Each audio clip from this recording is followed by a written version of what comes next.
오늘 우리에게 주신 하나님의 말씀 보도록 하겠습니다. 레위기 7장 22절로 27절 말씀입니다. 생명의 샘가 3월 13일 월요일 말씀, 피와 기름의 금기. 레위기 7장 22절로 27절 말씀입니다. 함께 읽겠습니다. 여호와께서 모세에게 말씀하여 이르시되 이스라엘 자손에게 말하여 이르라. 너희는 소나 양이나 염소의 기름을 먹지 말 것이요 스스로 죽은 것의 기름이나 짐승에게 찢긴 것의 기름은 다른 데 쓰려니와 결단코 먹지는 말지니라. 사람이 여호와께 화제로 드리는 제물의 기름을 먹으면 그 먹는 자는 자기 백성 중에서 끊어지리라. 너희가 사는 모든 곳에서 새나 짐승의 피나 무슨 피든지 먹지 말라.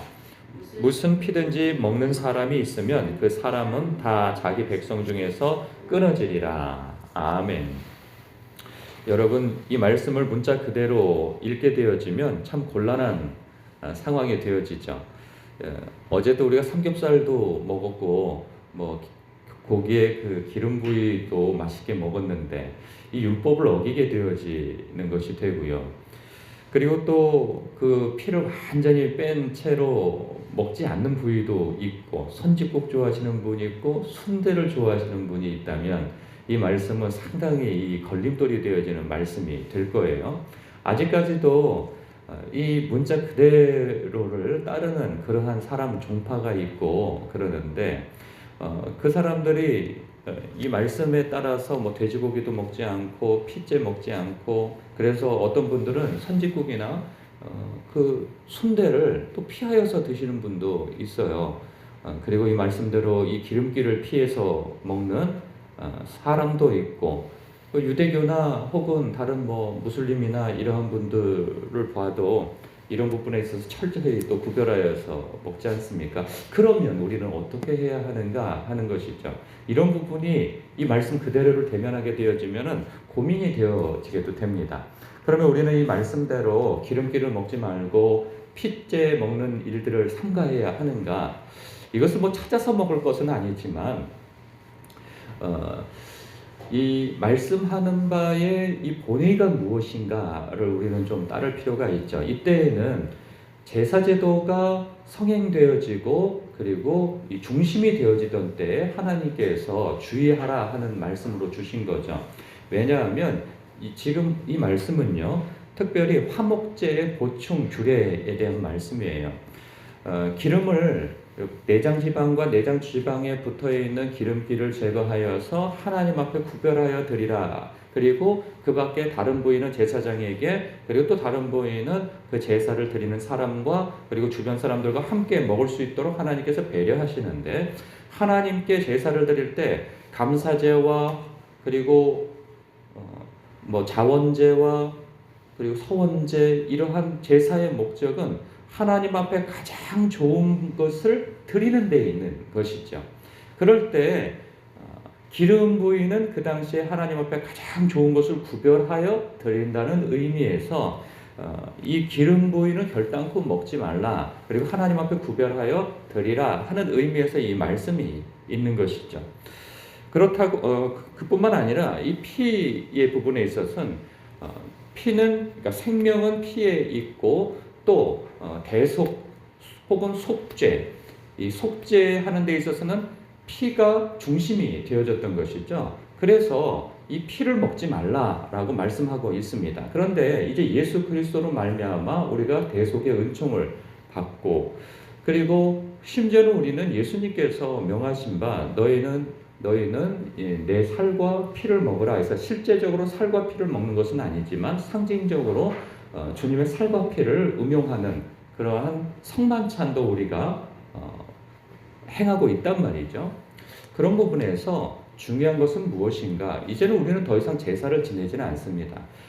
그런 부분에 있어서 이 중심, 이 말씀이 주장하고 있는 정신이 무엇인가를 우리는 따를 필요가 있는 것이죠.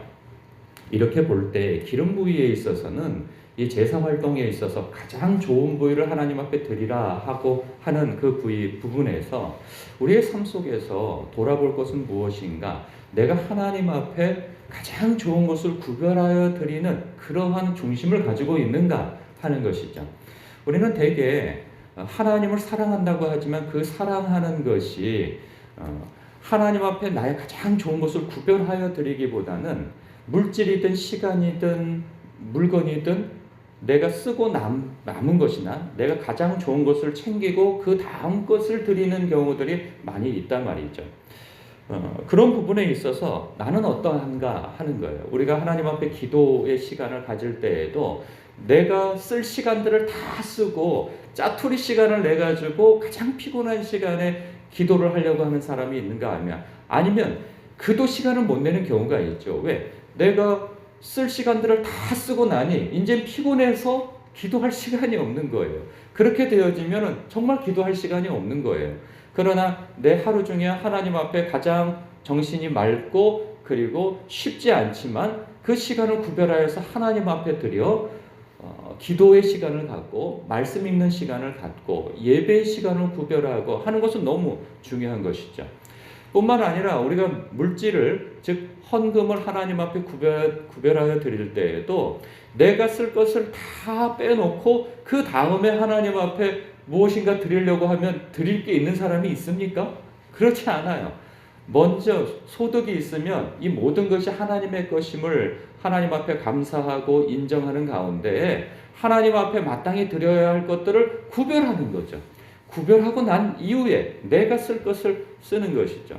어떤 사람들은 이렇게 항변하는 사람이 있어요. 그러면 나도 쓸 것이 없는데 빚내가지고 하나님 앞에 11조를 드려야 되는가? 헌금을 드려야 되는가? 누가 그런 말을 합니까? 누가 빚내서 11조를 드리고 헌금을 하라고 합니까? 내가 쓸 것을 다 이렇게 빼놓고 드리려고 하니 드릴 것이 없는 거죠. 그러나 하나님의 것을 먼저 구별하고 내 것을 쓰려고 한다고 한다면 내 필요가 부족한 것이 있으면 불가피하게 빚을 내서 쓸 수도 있는 것이죠. 이것이 뒤바뀌어 버리면은 이것이 이상하게 되어져요. 아니 빚내서 11조를 하라는 겁니까? 빚내서 헌금을 하라는 겁니까? 그런 내용은 전혀 없습니다. 그러나 늘 내 것을 먼저 챙기니 하나님 앞에 드릴 것이 없게 되어지는 것이죠. 어떤 사람은 삶에 있어서도 이렇게 얘기합니다. 어떤 직분을 이야기하거나 봉사를 얘기하게 되어질 때 아유 애 다 키우고요. 혹은 애 다 키우고 나면은 아유 아직 이제 시간이 났는데 하고 자기의 삶의 시간을 가장 좋은 부위는 자기가 쓸 것 다 쓰고 난 다음에 그 다음에 아유 내가 노년에 나중에 이제 좀 여유가 나고 할 일이 없으면 그때 뭘 하겠습니다. 그때 무슨 일을 하겠습니까? 그때 가서 무슨 일을 할 때에는 또 나름대로 하나님 앞에 가장 좋은 삶의 시간대를 드리는 것이 되겠으나 자신에게 있어서 가장 좋은 시간대가 남아있을 때에 그런 중심을 갖고 있다면 하나님께서 그 마음을 받으시겠습니까? 그 마음은 하나님 앞에 가장 좋은 것을 드리는 것은 아니라 하는 것이죠. 이런 부분에 있어서 하나님 앞에 제사를 드릴 때 가장 좋은 부위를 떼어서 하나님 앞에 바쳐드리는 그 중심을 우리가 받을 필요가 있다는 거죠. 우리의 삶 속에서. 그리고 피에 대해서도 마찬가지입니다. 피는 생명을 상징하고 있죠.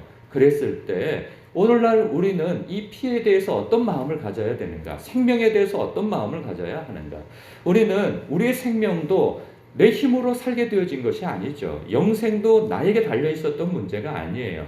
예수 그리스도께서 우리를 아끼시기 위해서 당신의 몸을 아끼지 않고 당신의 물과 피를, 살과 피를 내어주심으로 말미암아 우리가 얻게 되어진 생명이란 말이죠. 하나님께서 우리의 생명을 소중히 여기셔서 당신의 심장과 같은 독생자를 내어주신 것처럼 우리의 생명을 소중히 여기셨단 말이에요. 그렇다고 한다면 하나님께서 우리에게 요구하시는 바 이 피에 대해서 소중히 여길 것이라, 생명을 소중히 여길 것이라 하는 것에 있어서는 내 생명뿐만 아니라 다른 사람의 생명까지도 소중히 여기라고 하는 그러한 마음으로서 그 말씀을 받아야 하는 것이죠. 그래서 하나님께서 우리에게 요구하시는 바 원수까지도 사랑하라 하시는 것은 바로 그런 데 있는 것입니다. 왜? 먼저는 하나님 앞에 우리가 원수였거든요. 내가 하나님 앞에 기특한 구석이 있는 가운데에서 구원을 얻은 것이 아니에요. 약할 때고 원수될 때이고 우리가 죄인 되었을 때 하나님께서 우리를 위하여 당신의 독생자를 내어주신 거라 말이죠. 그랬을 때 우리도 우리의 이웃과 우리의 삶의 관계에 맺어진 사람들이 원수 같은 사람들이 있고 왼수가 있고 나에게 불편한 사람들이 있단 말이죠. 아, 저 사람 좀 없어졌으면 좋겠다. 죽었으면 좋겠다. 저주받았으면 좋겠다. 한 그 사람 또한 하나님께서 우리로 하여금 사랑하길 원하시는 거죠. 왜? 하나님께서 우리를 사랑하신 것처럼 우리도 그들을 사랑할 마음을 가지라 하는 의미에서 생명을 존중하라 하는 것입니다. 뿐만 아니라 우리는 하나님의 모양과 형상으로 이 세상을 통치하고 사랑의 능력으로 하나님의 사랑의 능력으로 이 세상을 통치하고 다스리라 우리는 명령받은 사람들입니다. 그랬을 때 우리는 사람뿐만 아니라 피를 가지고 있는 생명을 가지고 있는 모든 하나님의 피조물에 대해서 생명을 존중하는 마음을 가지라 하는 거예요. 하나님께서 분명히 창세기 부분에서 이제는 동물을 식물처럼 먹을 것에 대해서 우리에게 허락하셨어요. 그래서 우리는 동물도 우리 식물처럼 우리의 음식으로 삼아서 먹는단 말이죠. 그러나 그 동물을 우리의 재미를 위해서 그 생명을 빼앗거나 학대를 하거나 하는 것은 하나님께서 기뻐하시지 않는다는 사실입니다. 우리 믿는 사람들이 그것을 잘 생각해야 할 필요가 있습니다. 우리가 하나님의 모양과 형상으로서 이 피조물까지도 하나님의 마음으로 통치하고 다스리는 그런 위치에 있을 때 그 짐승들이나 그러한 것들을 우리의 어떤 식용의 목적이 아닌 재미를 위해서 그 생명을 함부로 빼앗거나 학대하거나 하는 것은 분명히 하나님께서 기뻐하지 않으신다라는 걸 여러분 아셔야 합니다. 예전에 그런 경우가 있어요. 이건 다 적용하라는 것은 아니에요. 한 번은 휴가 때 가족들하고 그 실내 낚시터를 간 적이 있어요. 실내 낚시터에 갔더니 재미나더라고요. 뭐 잡아가지고 이 크기에 따라서 무게에 따라서 어떤 상품을 주고 그러더라고요. 그래서 애들하고 정신없이 막 재밌게 하다가 어느 순간에 물고기를 보게 됐어요. 근데 막 입술이 너덜너덜 하더라고요. 왜냐하면 잡았다가 또 빼가지고 또 넣어주고 이걸 계속 반복하거든요. 이게 하나님의 사람으로서 할 짓인가 싶은 생각이 들더라고요. 왜냐하면 저는 그거를 먹기 위해서 잡은 것이 아니고 그냥 재미로서 이것을 잡고 놔주고 하는 것이 이 행위가 하나님 앞에 기쁨이 될 만한 행동일까? 분명히 하나님의 모양과 형상으로 창조되어져서 이 세상을 하나님의 마음으로 통치하고 다스리라고 하는 그 위치에 우리가 세워져 있는데 이 피조물이라 하여서 우리에게 식용으로 허락되어져 있는 짐승이나 이것을 이렇게 재미로서 이 생명을 함부로 대하는 것이 이것이 하나님의 사람으로서 맞는 일이나 싶은 생각이 들 때 이것은 해서는 안 되겠다는 생각이 들어서 가족들에게 그 부분을 설명하고 하나님의 백성으로서는 이것이 할 행동은 아니다. 아빠도 참 재미는 있으나 이것은 우리가 할 행동이 아닌 듯 싶다 해서 이제 다시는 그런 실내 낚시터나 그런 거를 가지 않기로 했던 기억이 납니다. 이것은 하나의 예이고 우리의 삶 속에서 생명을 존중하는 그러한 마음가짐과 태도가 필요하다 하는 사실입니다. 사람이든 짐승이든. 오늘 하루도 우리의 삶 속에서 하나님 앞에 가장 좋은 것을 구별해드리는 그러한 중심이 우리에게 늘 있어야 할 것이며 뿐만 아니라 하나님께서 우리의 생명을 소중히 여기신 것처럼 그래서 당신의 독생자를 내어주신 것처럼 우리도 우리 주변에 있는 그러한 생명들에 대해서 존중하는 마음과 사랑하는 마음과 배려하는 마음이 우리에게 있어야 할 것입니다. 그러면서 하나님 이 모든 것은 하나님으로부터 났습니다. 그리고 하나님께서 사랑하는 것들이오니 우리가 하나님 앞에 마땅히 영광을 돌리고 우리의 쓸 것은 쓰고 하는 대로 하겠습니다 하는 그러한 마음의 태도가 있으시길 주님의 이름으로 축복합니다. 기도하겠습니다.